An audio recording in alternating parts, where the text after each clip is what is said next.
Hello everyone, welcome to पारमियन। मैं हूँ श्रेयस और स्वागत है आपका आपके अपने चैनल पारमियन में।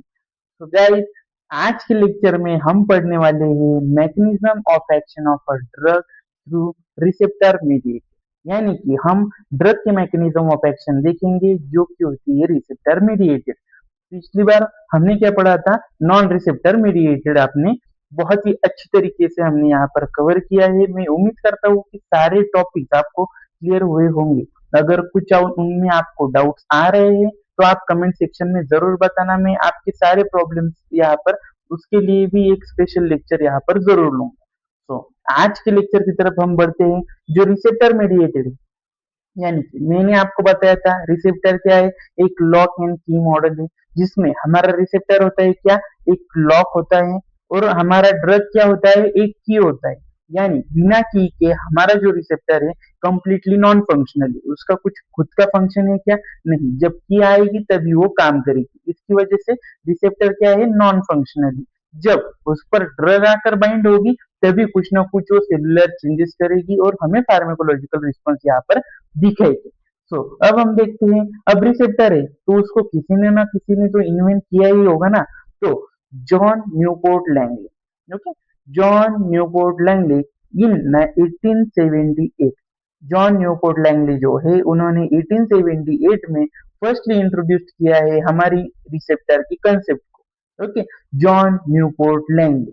ओके, अब न्यूपोर्ट लैंगले, अब याद रखेंगे जॉन न्यूपोर्ट लैंगले इन 1878 जिन्होंने दिए हमारी रिसेप्टर की पहली concept. Okay, then receptors are, हमने तो हमें सब पता है रिसेप्टर क्या है, मैंने आपको पिछले लेक्चर में भी बताया है।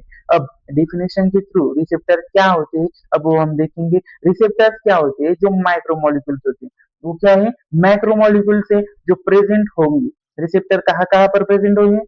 पहला, सेल सरफेस पर या साइटोप्लाज्म पर, और इन द न्यूक्लियस या तो न्यूक्लियस के अंदर, with which the drug binds to produce cellular changes. यानी कि हमारा ड्रग वहां पर बाइंड होगा सेलुलर चेंजेस क्रिएट करने के लिए, but itself has no other function. अब देखो, रिसेप्टर रिसेप्टर कहाँ कहाँ पर प्रेजेंट होगा? सेल पर प्रेजेंट होगा, यानी कि सेल सरफेस पर प्रेजेंट होगा, या तो साइटोप्लाज्म में प्रेजेंट होगा, या तो न्यूक्लियस के अंदर प्रेजेंट होगा। अब जब हमारी ड्रग जाकर रिसेप्टर पर बाइंड होगी तब हमारी ड्रग क्या करेगी? सेलुलर चेंजेस, तब वो जाके क्या करेगी?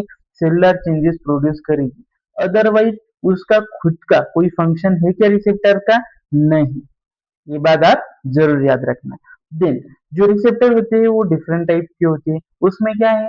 पहली कंसेप्ट ऑर्फन रिसेप्टर। अब ऑर्फन रिसेप्टर क्या है? Receptor for which no endogenous mediator or ligand is present are called as orphan receptor. अब ऑर्फन रिसेप्टर यानी क्या है? उसके लिए ना कोई एंडोजीनियस मीडिएटर प्रेजेंट है, ना कोई लिगैंड है। वो क्या है? सिर्फ प्रेजेंट है यानी है। उनके लिए ना कोई स्पेसिफिक मीडिएटर, एंडोजीनियस मीडिएटर भी नहीं है उन पर जाकर बाइंड होने के लिए, ना ही कोई लिगैंड है। ओके, इसलिए उन्हें क्या कहा जाता है यहाँ पर? ऑर्फन रिसेप्टर कहा जाता है। ओके, देन नेक्स्ट टर्म क्या है हमारी यहाँ पर? Silent receptor. उसके नाम में ही क्या है? साइलेंट है। अब हम देखते हैं, it is a receptor at which specific drug bind but no pharmacological response is elicited। यानी उसके नाम में ही साइलेंट है ना, तो उस पर हमारी ड्रग जाकर बाइंड होगी लेकिन कोई भी फार्मेकोलॉजिकल रिस्पॉन्स यहाँ पर क्रिएट होगा क्या? नहीं। यानी कि उस रिसेप्टर पर बाइंड होकर हमारी ड्रग जो है फार्मेकोलॉजिकल रिस्पॉन्स यहाँ पर नहीं दे पाएगी। उसे कहा जाता है silent receptor. Okay, they are better called as inert binding site or site of loss। Example क्या है उसका? Plasma proteins which have binding site for many drugs. अब साइलेंट रिसेप्टर है, उसकी डेफिनेशन हमने देखी। अब साइलेंट रिसेप्टर को समझो। साइलेंट रिसेप्टर क्या है? साइलेंट, उसके नाम में ही साइलेंट है। उससे समझो कि हमारी ड्रग वहां पर जाकर बाइंड होगी लेकिन वो फार्मेकोलॉजिकल रिस्पॉन्स नहीं दे पाएगी। उन्हें इनर्ट बाइंडिंग साइट भी कहा जाता है, इसलिए उन्हें कहा जाता है साइलेंट रिसेप्टर। यानी ड्रग सिर्फ जाकर वहां पर, एक कुर्सी है खाली, वहां पर सिर्फ बैठेगी, ना कुछ काम करेगी ना कुछ करेगी, सिर्फ बैठने के लिए उसको जगह मिलेगी, उसे कहा जाता है साइलेंट रिसेप्टर। ओके। उसके उसके एग्जांपल्स क्या है? Plasma proteins which have binding sites for many drugs, यानी प्लाज्मा प्रोटीन पर जाकर ड्रग यहाँ पर बाइंड होती है, जिनके लिए बहुत सारे ड्रग के लिए प्लाज्मा प्रोटीन पर बाइंडिंग साइट्स अवेलेबल होती है, लेकिन वहां पर कुछ यहाँ पर फार्मेकोलॉजिकल रिस्पॉन्स मिलता है क्या? नहीं मिलता। उन्हें क्या कहा जाता है? साइलेंट रिसेप्टर कहा जाता है। ओके। देन होते हैं स्पीयर रिसेप्टर। स्पीयर यानी क्या? अब हमने क्या किया, हमारे सेमेस्टर स्टार्ट होने वाले हैं, हमारा कॉलेज यहाँ पर स्टार्ट होने वाला है, तो हमने बहुत सारी नोटबुक्स लाई, बहुत सारे पेन्स लाए। अब सारी नोटबुक्स हम एक ही टाइम पर यूज करेंगे क्या? नहीं। हमने सबसे पहले निकाली पहली नोटबुक, जैसे कि हमारा क्लास शुरू है तो पहली नोटबुक कौन सी होगी? फार्मेकोलॉजी की होगी। अब बाकी की जो बुक्स, आपकी नोटबुक्स जो आपने साइड को रखी, वो क्या है? स्पेयर में है। जैसे आपकी पहली नोटबुक है जो कंप्लीट हो जाएगी, तब भी आप दूसरी नोटबुक को यहाँ पर हाथ लगाएंगे। ओके। अब हमारी बाकी की नोटबुक्स क्या हुई? स्पेयर में हुई। वैसे ही कुछ ड्रग जो होती है वो कंप्लीट जो रिसेप्टर का यहाँ पर आप समझो। अब हम यहाँ पर समझेंगे, ये है हमारा सेल सरफेस। ओके। इस पर है ये रिसेप्टर, इस पर है ये बहुत सारे रिसेप्टर। ओके। अब हमारी जो ड्रग है ना, वो उस पर आकर बाइंड होगी। हमारी ड्रग यहाँ आई, बाइंड हो गई, यहाँ आई, बाइंड हो गई, यहाँ आई, बाइंड हो गई। उसने क्या किया? उसको जो 100% यहाँ पर फार्मेकोलॉजिकल रिस्पॉन्स देना था, उसने सिर्फ और सिर्फ इन इतने, यानी कि उसमें से 50% रिसेप्टर पर ही बाइंड होकर उतना पूरा 100% रिस्पॉन्स हमें दे दिया। यानी अब ये बाकी के जो रिसेप्टर बचे हैं, ये हमारे क्या है? स्पेयर रिसेप्टर है। यानी कि पूरे की पूरे रिसेप्टर ऑक्यूपाई होने चाहिए थे, लेकिन हमारी जो ड्रग थी उसने 50% रिसेप्टर को ही बाइंड होकर पूरा 100% हमें फार्मेकोलॉजिकल रिस्पॉन्स दिया। तो बाकी के रिसेप्टर पर बाइंड होने की जरूरत पड़ी क्या? नहीं। जो इस पेयर में हमारे पास जो एक्स्ट्रा रिसेप्टर पड़े हुए हैं, उन्हें क्या कहा जाता है? स्पेयर रिसेप्टर्स कहा जाता है। आ गया समझ में? अब देखो, a drug that produce maximal response when even less than 100% of the receptors are occupied. The remaining unoccupied receptors are just serving as a receptor reserve, are called as a spare receptor. यानी हमारी जो drug थी उसने क्या किया? अपना सब maximal जो रिस्पॉन्स है या जो मैक्सिमल जो रिस्पॉन्स है उसने 100% रिसेप्टर्स को बिना ऑक्यूपाई करके ही दे दिया।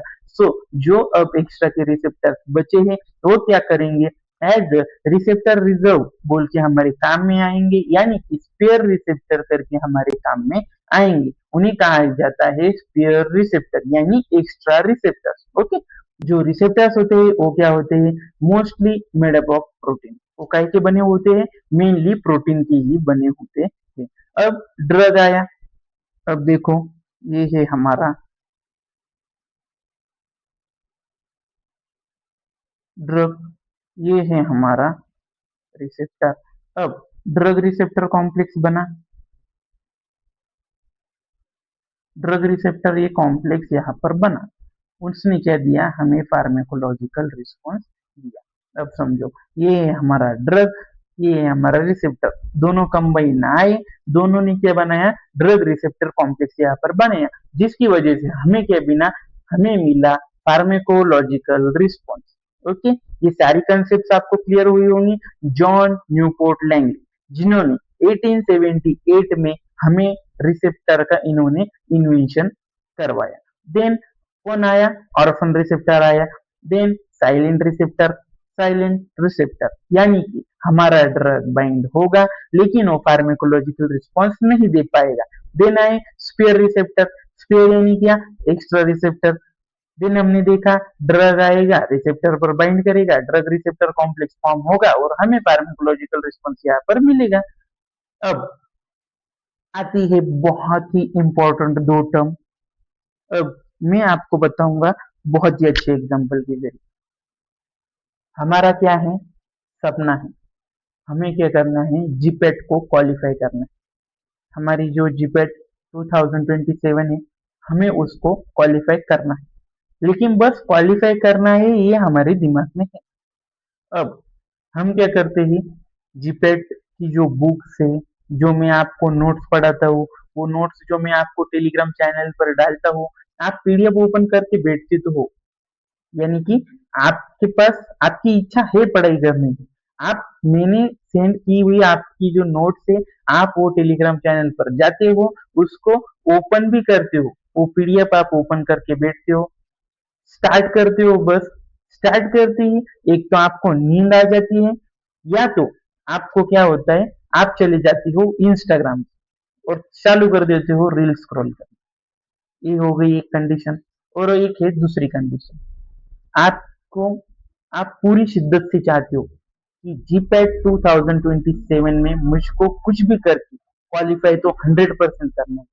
और आप क्या करते हो, जो भी मैं टेलीग्राम पर आपको नोट्स डेली डालता हूँ, तो वो जाकर आप पढ़ते हो, यानी कि आप अपनी पीडीएफ ओपन करते हो। लेकिन अब आप ना सोते हो, ना आप जाते हो इंस्टाग्राम को स्क्रॉल कर, आप पूरी मेहनत के साथ पूरी जो भी मैंने नोट्स पढ़ाई है उनको सबको पढ़ते हो, अच्छे से रिवाइज करते हो, जिसकी वजह से क्या होता है, जैसे ही हम नई कंसेप्ट पढ़ते हैं आपको सारी प्रीवियस कंसेप्ट भी याद रहती है, और कहीं ना कहीं आपका ट्रस्ट बिल्ड होने लगता है, आपको अपने आप में इम्प्रूवमेंट दिखने लगती है।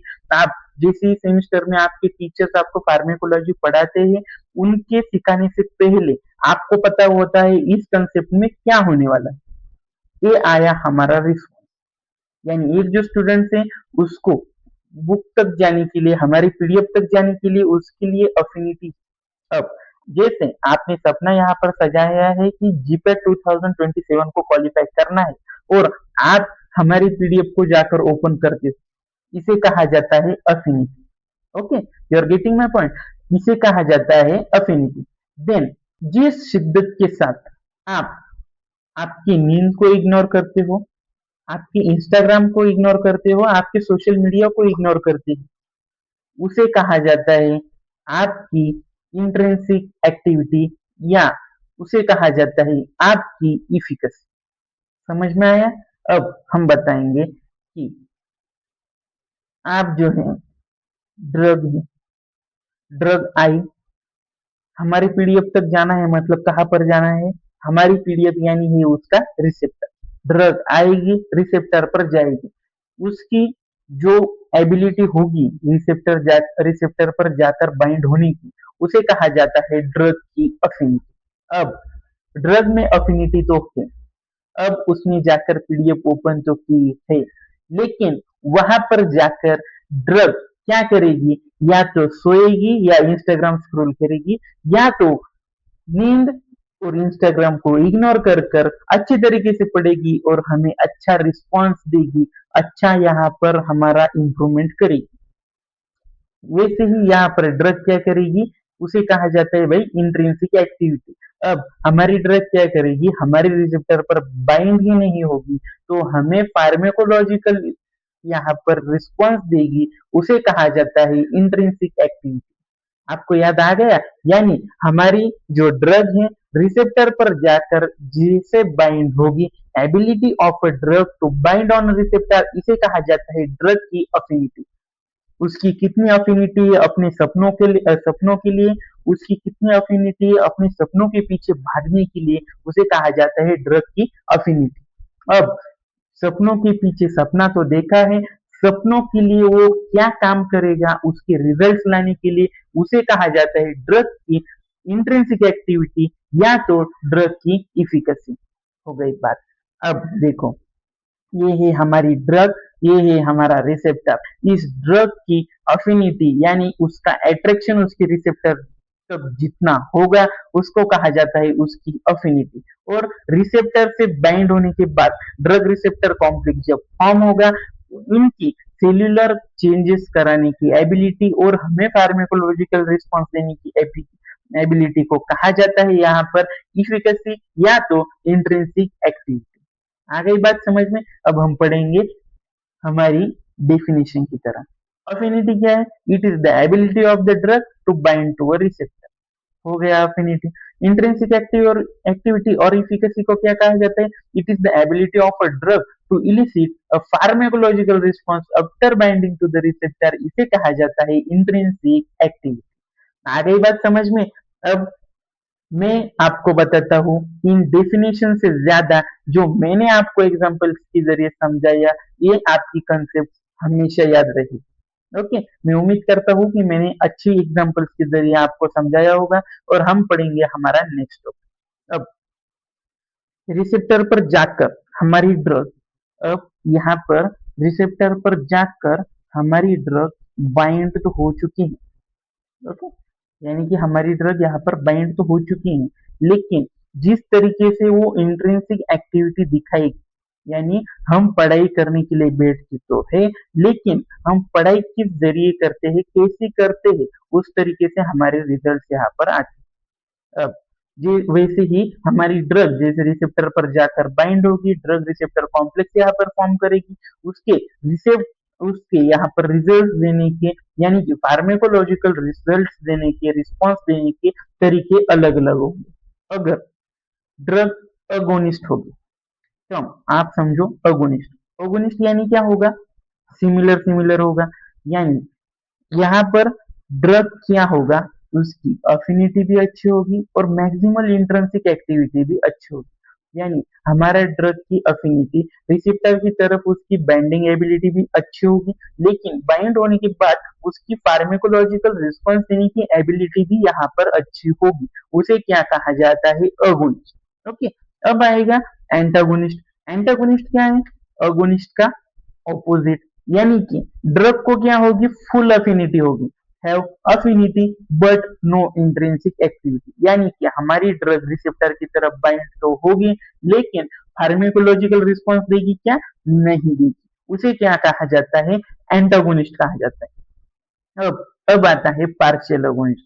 पार्शियल अगोनिस्ट यानी क्या, अगोनिस्ट एंड एंटागोनिस्ट के बीच का पोर्शन, उसे क्या कहा जाता है, पार्शियल अगोनिस्ट, यानी कि उसके लिए अफिनिटी तो होगी, लेकिन वो क्या देगी, सब मैक्सिमल रिस्पॉन्स देगी, यानी ना हाई रिस्पॉन्स देगी ना लो रिस्पॉन्स देगी, मीडियल रिस्पॉन्स यहाँ पर देगी, यानी क्या, सब मैक्सिमल रिस्पॉन्स यहाँ पर हमें देगी। ये देखो क्या है, हैव अफिनिटी एंड सब मैक्सिमल इंट्रिंसिक एक्टिविटी, यानी क्या, सब मैक्सिमल इंट्रिंसिक एक्टिविटी हमें मिली। देन नेक्स्ट टर्म आती है इनवर्स अगोनिस्ट। इनवर्स अगोनिस्ट को क्या होता है, अफिनिटी होती है, have affinity but opposite response, inverse है ना तो ऑपोजिट तो होगा, इनवर्स अगोनिस्ट यानी have affinity but opposite intrinsic activity, यानी अफिनिटी तो होगी लोग, लेकिन ओकेडी की फार्मेकोलॉजिकल रिस्पॉन्स जो है वो अगोनिस्ट से ऑपोजिट देने का काम यहाँ पर करेगी, उसे क्या कहा जाता है, इनवर्स अगोनिस्ट। अब आप समझो यार, इसमें कुछ नहीं है, चार टर्म हमें पढ़नी है। पांचवी जो टर्म है वो क्या है, सिंपल है, लिगांड है। लिगांड यानी क्या, एक ऐसा मॉलिक्यूल जो क्या करता है, रिसेप्टर पर जाकर बाइंड होता है, सिंपल है, उस पर हम ध्यान नहीं देंगे। अब आप समझो, चार भाई है। ओके, चार भाई है, एक का नाम क्या है, ए है पहला भाई, ए है पहला भाई, ए है दूसरा भाई, ए है तीसरा भाई, ए है चौथा भाई। एक का नाम है अगोनिस्ट, दूसरे का नाम है एंटागोनिस्ट, एक का है पार्शियल अगोनिस्ट और तीसरे चौथे का क्या है, इनवर्स अगोनिस्ट है। अब समझो, अगोनिस्ट क्या है, पढ़ाई में अच्छा है, वो पढ़ाई बुक्स लेकर बैठता है और पूरी तरीके से अच्छे से पढ़ता है। ओके, इसके लिए उसके रिजल्ट भी अच्छे आते हैं, यानी कि उसकी क्या है, अफिनिटी भी अच्छी है और फार्मेकोलॉजिकल रिस्पॉन्स भी अच्छा है, यानी कि इंट्रिंसिक एक्टिविटी भी क्या है, अच्छी है। अब आता है एंटागोनिस्ट, दो नंबर पर, दो नंबर पर क्या आता है, एंटागोनिस्ट, इसकी क्या है, सपने तो बहुत बड़े बड़े, अफिनिटी बुक्स की तरफ अच्छी है, बुक्स लेकर भी बैठते हैं, लेकिन बुक्स लेते ही उसको या तो खेलने का ध्यान आता है या तो वो इंस्टाग्राम पर चला जाता है, डाइवर्ट हो जाते हैं, उसको क्या कहते हैं, एंटागोनिस्ट, यानी अफिनिटी तो है लेकिन इंट्रिंसिक एक्टिविटी नहीं है। तीन नंबर को आता है पार्शियल अगोनिस्ट। तीसरा जो भाई है वो क्या है, पार्शियल अगोनिस्ट है, यानी कि उसकी सपने भी अच्छे है, वो पढ़ता भी है, लेकिन ज्यादा पढ़ता है क्या, नहीं, वो बस थोड़ा थोड़ा ही पढ़ता है, यानी कि उसकी क्या है, अफिनिटी भी अच्छी है, लेकिन रिस्पॉन्स क्या देगा, वो सब मैक्सिमल रिस्पॉन्स देगा, यानी वो क्या है, एवरेज स्टूडेंट है। ओके, देन आएगा चौथा भाई, जो है सबसे छोटा, वो सारे काम उल्टे पुल्टे करता है, वो क्या है, इनवर्स अगोनिस्ट, जिसकी अफिनिटी भी ज्यादा है, यानी अफिनिटी भी उसकी अच्छी है, लेकिन वो क्या करता है, सारे काम उल्टे करता है, यानी कि वो फार्माकोलॉजिकल रिस्पॉन्स अगोनिस्ट से उल्टा देगा, यानी ऑपोजिट देगा। Have affinity but opposite intrinsic activity. हो गई बात खत्म। अगोनिस्ट, एंटागोनिस्ट, पार्शियल अगोनिस्ट और इनवर्स अगोनिस्ट आपको समझ में यहाँ पर आ गए होंगे। मैं उम्मीद करता हूँ कि मैंने यहाँ पर आपको अच्छे से समझाया होगा। अब हम देखते हैं इनके जो रिस्पॉन्स है वो कैसे जनरेट होगी। अब ये जो है हमारा एक्स एक्सिस है वो क्या है, ड्रग।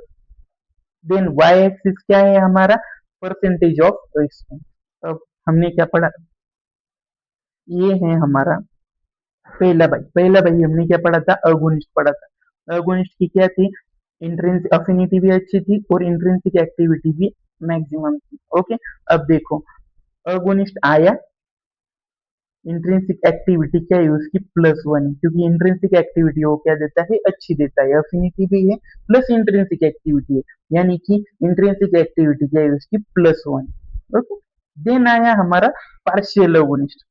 नहीं, हम दो नंबर को किसको लेंगे, एंटागोनिस्ट को लेंगे, क्योंकि एंटागोनिस्ट क्या है उसकी अफिनिटी तो है लेकिन वो इंट्रिंसिक एक्टिविटी देता है क्या, नहीं देता है। सो इंट्रिंसिक एक्टिविटी क्या आएगी उसकी, 0। इंट्रिंसिक एक्टिविटी +0 आएगी। ओके, देन बीच में कौन था, अगोनिस्ट और एंटागोनिस्ट के, पार्शियल अगोनिस्ट। पार्शियल अगोनिस्ट क्या करेगा, उसकी अफिनिटी तो है लेकिन इंट्रिंसिक एक्टिविटी क्या है, अगोनिस्ट और एंटागोनिस्ट के बीच में की। सो वो क्या होगी, partial agonist intrinsic activity is between 0 to 1, यानी दोनों के बीच में उसकी इंट्रिंसिक एक्टिविटी होगी।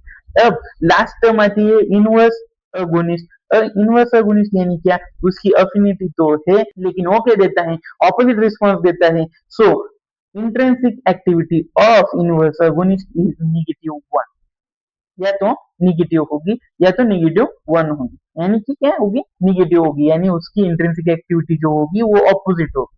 आ गया समझ में, अगोनिस्ट की इंट्रिंसिक एक्टिविटी है +1, पार्शियल की क्या होगी, 0 से लेकर 1 तक होगी।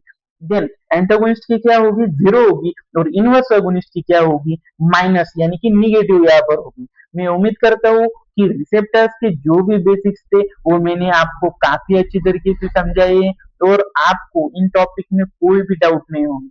अगले लेक्चर से हम हर एक लेक्चर में हर एक रिसेप्टर को यहाँ पर हर एक रिसेप्टर की कंसेप्ट यहाँ पर क्लियर करेंगे। रिसेप्टर को पूरी तरीके से निचोड़ कर रख देंगे। रिसेप्टर के ए से लेकर जेड तक, जब तक आपकी सारी कंसेप्ट क्लियर नहीं हो जाती तब तक हम रिसेप्टर की कंसेप्ट को यहाँ पर नहीं छोड़ेंगे। ओके, अगर फिर भी आपको कोई भी डाउट यहाँ पर लेक्चर्स में रह रहे हैं तो आप कमेंट सेक्शन में जरूर बताना। और हर लेक्चर के साथ में यहाँ पर नोट्स भी आपके लिए अपलोड कर रहा हूँ हमारे टेलीग्राम चैनल पर, तो आप उन नोट्स का फायदा भी जरूर यहाँ पर उठाना। सो ऐसे ही जीपेट 2027 की शानदार प्रिपरेशन के लिए और फार्मा जगत से रिलेटेड सारे इंपॉर्टेंट अपडेट्स के लिए हमारे चैनल फार्मियन को लाइक करें, शेयर करें और सब्सक्राइब करें। Thank you.